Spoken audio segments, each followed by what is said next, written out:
Hello guys, अगर आप लोगों को मेरे वीडियोस पसंद आ तो प्लीज मेरे चैनल को सब्सक्राइब कर दियो। और वार विलेन के पिछले एपिसोड के एंड में हमने देखा था सोसो पूछता है कि जैंग एक कल्टिवेटर्स के बारे में मुझे थोड़ा बताओ। ये सुनने के बाद जैंग बताने लगता है कि सोसो कोई भी नॉर्मल बंदा एक कल्टिवेटर बन सकता है अगर अगर वो अपने आप की बोन मैरो को क्लींस करवा लिया तो। और उसके बाद उसके पास कल्टिवेशन बेस आएगा और वो ऑफिशियल कल्टिवेटर कहलाएगा। और वो कल्टिवेटर्स की कल्टिवेशन कुछ स्टेज के ऊपर डिवाइडेड है और उनमें से पहला स्टेज असेसिन स्टेज है और उसके बाद सुमेरो स्टेज आते हैं और उसके बाद चास्टिस स्टेज आते हैं और उसके बाद लेसर फुल स्टेज आती है और उसके बाद ग्रेटर फुल स्टेज आते हैं। उसके बाद फाइनली स्काई स्टेज आती है और उस चेनपू की एक पंच करने के बाद मुझे समझ आ गई वो चेनपू कम से कम असेसिन स्टेज के सेकंड लेवल पर होगा और उसके कल्टीवेशन के लेवल के साथ अगर उसने हमें मारना चाहते तो हम दोनों को आसानी से मार सकता था, पर हमें मारने की बिल्कुल भी कोशिश ही नहीं की। इसके पीछे का दो रीजन हो सकता है। पहले वो चेनपू काफी ज्यादा अच्छा बंदा होगा पर ऐसा होने के चांसेस काफी ज्यादा लो है। और दूसरा रीजन ये हो सकता है कि यहाँ पर काफी सारे पब्लिक हमें ही देख रही है इसीलिए चुपचाप वो यहाँ से चला गया होगा। उसे देखने के बाद मुझे ऐसा लग रहा है वो ये मामला को इतना आसान से जाने बिल्कुल भी नहीं देगा। और ऐसे बातें करते करते वो दोनों अपने घर के पास आ चुके होते और वहां पर आने के बाद अपने घर के डोर को ओपन कर रहे अंदर देखने तुरंत बाद ये दोनों पूरी तरह से चौंक जाते हैं क्योंकि वहां पर उस घर के अंदर काफी सारे सिल्वर के सिक्के रखे हुए होते। अब सोसो बोलने लगता है कि वो चेनपू सच में एक अच्छा बंदा है क्योंकि उसने सच में 3000 सिल्वर के यहाँ पर बेच दिया। जैंग बोलने लगता है अगर सोसो तुम्हें इतना ही सिल्वर सिक्के पसंद है तो ये सारे तुम्हें ही देता हूँ। ये सुने वो सोसो बोलने लगता है नहीं मैं ये सारे सिल्वर सिक्कों को बिल्कुल भी नहीं ले सकता क्योंकि वो चेन फैमिली के बंदे तुम्हारे लिए ये सारे सिक्कों के यहाँ पर बेच दिया। ये सुने बाद जैंग बोलने लगता है नहीं तू मेरा सच्चा दोस्त है। जब मैं पूरी तरह से बेहोश हो गया तब तूने ही मुझे वो हॉस्पिटल को लेके और वहां पर मुझे ट्रीटमेंट भी दिला दिया, तो इसलिए मैं तुम्हारे लिए इतना तो कर सकता हूँ। इसके बाद जैंग सोसो की शोल्डर पर हाथ रखे हुए बोला होता है अब मजाक का समय पूरी तरह से खत्म हो चुका है, अब सीरियस होने का समय आ चुका है। तो इसलिए कहते हैं सच में लगता है वो चेनपू हमें ये 3000 सिल्वर को इतना आसान से देगा, सपने में भी नहीं होने वाला। ये बोल के सिल्वर के बाग को लात मार के दूर गिरा देता है और उसके बाद बोलने लगता है कि वो चेनपू हमें यहाँ पर सिल्वर देने के लिए नहीं बल्कि हमें मारने के लिए यहाँ पर आ चुका हो, तो इसलिए हमें भी चौकन्ना रहना पड़ेगा। और तभी आप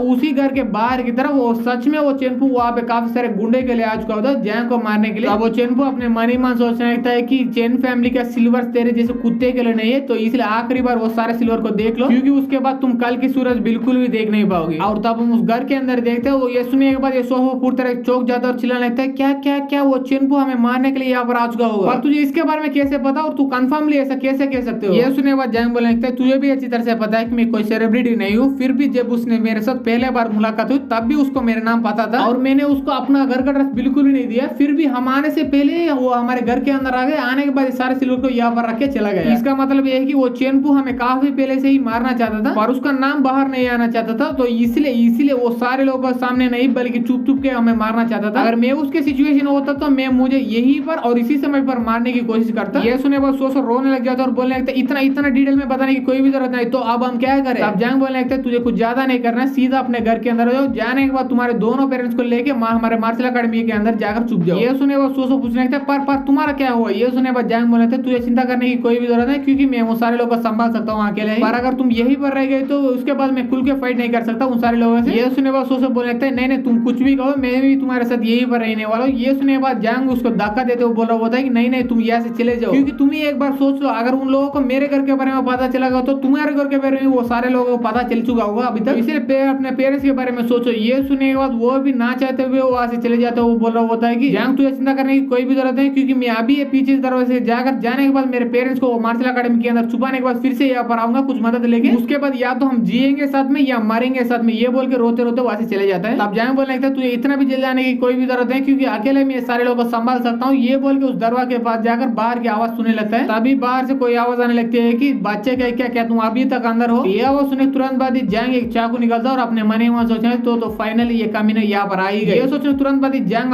डोर को ओपन कर लेता है। ओपन करने के बाद वो सामने की तरफ देखते एक बड़ा सा बच्चा दिखाई देते। ये देखने तुरंत बाद जैंग उस पर एक जोरदार अटैक कर देता है अपने चाकू से, और वो सामने वाला बंदा और कोई नहीं बल्कि मास्टर लू होता है। इसके वजह से वो अपना दोनों उंगली से उस चाकू को पकड़ लेता है आसानी से, और पकड़ने के बाद बोल रहा होता है मानना पड़े भाई तुझे क्योंकि तूने एक अच्छा स्ट्राइक हुई है मेरे ऊपर। मुझे ऐसा लग रहा है ये स्ट्राइक मेरे लिए नहीं बल्कि वो चैन फैमिली के बंदों के लिए। ये सुने बाद जैंग थोड़ा चौक जाता है। इसे देखने के बाद ये मास्टर लू बोलने लगता है तुझे इतना चौंकने की कोई भी जरूरत नहीं क्योंकि वो सारे कांड के बारे में मुझे अच्छी तरह से पता है। मैंने सोचा तो तुम काफी ज्यादा बदल चुके हो, पर मैं ये बिल्कुल भी नहीं सोचा था कि तुम बदलने के बाद सीधा वो चैन फैमिली के बंदों के साथ ही पंगा ले। ये सुने बाद जैंग बोलने लगता है कि ओहो आपको इसकी वजह से काफी ज्यादा चिंता हो रहा है क्योंकि मैंने सुना था कि आपकी ग्रेट बैंडिट हॉल उसके साथ वो चैन फैमिली दोनों टेरिटरी के लिए काफी ज्यादा फाइट करते आ रहे थे काफी सालों से, पर इतना सालों के लिए वो चैन फैमिली के बंदों को आपकी ग्रेट बैंडिट हॉल के ऊपर एक बड़ा सा अटैक करने का मौका भी नहीं मिला। पर ग्रेट बैंडिट हॉल की एक स्टूडेंट होने के नाते अगर मेरे ऊपर मुसीबत आएगा आप मुझे बचाने के लिए यहाँ पर जरूर आएंगे। उसके बाद उसी एक फ्यूज को ढूंढ के वो चेन फैमिली आपके ग्रेट बैंडिट हाल के ऊपर एक बड़ा सा अटैक करके उसके पूरी तरह से बर्बाद करके रख सकती है। तभी तो वो चेनपू ने मुझे जानबूझ के वहां से जाने दिया, पब्लिक की वजह से नहीं बल्कि इसी वजह से। ये सुनने के बाद ये मास्टर लू बोलने लगता है मानना पड़ेगा भाई, तुझे मानना ही पड़ेगा क्योंकि तूने इतना कॉम्प्लिकेटेड प्लान को इतना जल्दी समझ लिया। तो इसलिए ये बात के बारे में तुझे पहले ही पता चल चुका होगी, ये मामले में तुझे ग्रेट बैंडिट हाल कोई भी मदद नहीं करेगी। ये सुनने पर जैंग बोलने लगता है हाँ मास्टर, इसके बारे में मुझे पहले से भी पता था, पर इस कांड के बीच में और मेरा दोस्त डू सोसो के बीच में कोई भी कनेक्शन नहीं है। तो इससे प्लीज मास्टर लू मेरे दोस्त को और मेरे दोस्त की पूरी फैमिली को सेफ रखिए ये सारे कांड के बीच। ये सुनने के बाद मास्टर लू बोलने लगता है कि मैं भी मानता हूँ हमारे 9 ग्रेट बैंडिट्स उस चेन फैमिली से इतना स्ट्रांग बिल्कुल भी नहीं है, पर हम लोग इतना भी नल्ले नहीं कि जब वो सारे मिलकर हम पर अटैक करेंगे तब हम चुपचाप बैठे रहेंगे। तो इसलिए मैं लिख के बोल सकता हूँ जब तक तुम्हारा दोस्त और तुम्हारे दोस्त की फैमिली हमारा मार्शल अकादमी के अंदर रह जाएगी तब तक कोई भी बंदा उन दो को छू भी नहीं पाएगा। पर तुम उनके बारे में नहीं अपने आप के बारे में सोचना चाहिए। पर मुझे पूरा यकीन है कि हम दोनों फिर से मिलेंगे, ये बोल के वो वहां से चले जाने लगता है। इसके बाद जैंग अपना घर के अंदर आ जाता है, आने के बाद एक चेयर को लेके वहीं पर बैठ जाता है और सारे लोगों के लिए वेट करने लगता है। और तभी वो लोग वहां पर आ जाते हैं। आने के बाद बोलने लगता है मानना पड़े भाई तुझे क्योंकि तुम्हें डर के यहाँ से भाग बिल्कुल भी नहीं गए। तब जैंग पूछने लगता है कि मैं तुम सारे लोगों से क्वेश्चन पूछना चाहता हूँ और वो क्वेश्चन है कि क्या तुम लोगों को पता है कि जस्टिस क्या होता है असल में। ये सुनने बाद उनमें से एक बंदा बोलने लगता है ये सारे बकवास बात करने के लिए हमारे पास समय नहीं है, तो इसलिए चुपचाप वो सारे सिल्वर हमें दे दे वरना तुम्हें जान से मार डालेंगे। तब उन्हीं में से कोई और बंदा चिल्लाता है कि इस दुनिया के अंदर जस्टिस वैसिस कुछ भी नहीं होता, इस दुनिया के अंदर जिसके पास ताकत होती है वही जस्टिस बन जाते हैं। ये सुने तुरंत बाद जैंग उस चेयर से उठ जाता है और बोलने लगता है तुम बिल्कुल गलत हो क्योंकि जस्टिस सभी के लिए एक ही होता है, या वो इस दुनिया का सबसे स्ट्रांगेस्ट बंदा हो या इस दुनिया के अंदर सबसे वीकेस्ट बंदा हो, सारे लोगों को जस्टिस मिलना ही चाहिए वरना इस दुनिया के अंदर का ऑर्डर पूरी तरह से खराब हो जाएगा। और तुम सारे लोग मिलकर उस ऑर्डर को खराब करने की पूरी कोशिश कर रहे हो, पर मेरे रहते पर में ऐसे सपने भी नहीं होने वाले। ये बोल के एक तलवार को निकाल के वो सारे लोग की तरफ टूट पड़ता है और टूट पड़ने के बाद एक एक करके वो सारे लोग आसानी से मार रहा होता है। मारते मारते बोल रहा होता है कि तुम सारे लोग कमीने हो, तुम जैसे कमीने को जस्टिस दिलाने के लिए मुझे तुमसे भी बड़ा कमीना बनना पड़ रहा मुझे। और इस सारे कांड को बाहर से देखते हुए चेनपू अपने मन ही मन सोचने लगता है मुझे लगा था कि वो 6th बैंडिट के लिए ये बच्चा काफी ज्यादा खास होगा और वो 6th बैंडिट यहाँ पर आ ही गया, उसके बाद चला भी गया। मुझे ऐसा लग रहा है मेरा डिसीजन गलत था क्योंकि मैंने सोचा था कि इस बच्चे को और 6th बैंडिट दोनों को यूज करके उसकी ग्रेट बैंडिट हाल के बीच में और हमारा चेन फैमिली के बीच में एक बड़ा सा लफड़ा करवा दूं। पर किसको पता था वो 6th ग्रेट बैंडिट को इस बच्चे के बारे में परवाह ही नहीं। तभी वहाँ पे कोई बंदा आ जाता, आने के बाद बोलने लगता है तीसरा अंकुल क्या तुम उस बच्चे को सच में जान से मारना चाहते हो। ये बोलने के तुरंत बाद हमारे एपिसोड यही पर खत्म हो जाती है। और अगर आपको ये एपिसोड पसंद आए तो एपिसोड को लाइक कर दीजिए, शेयर कर दीजिए एंड सब्सक्राइब कर दीजिए and thanks for watching guys.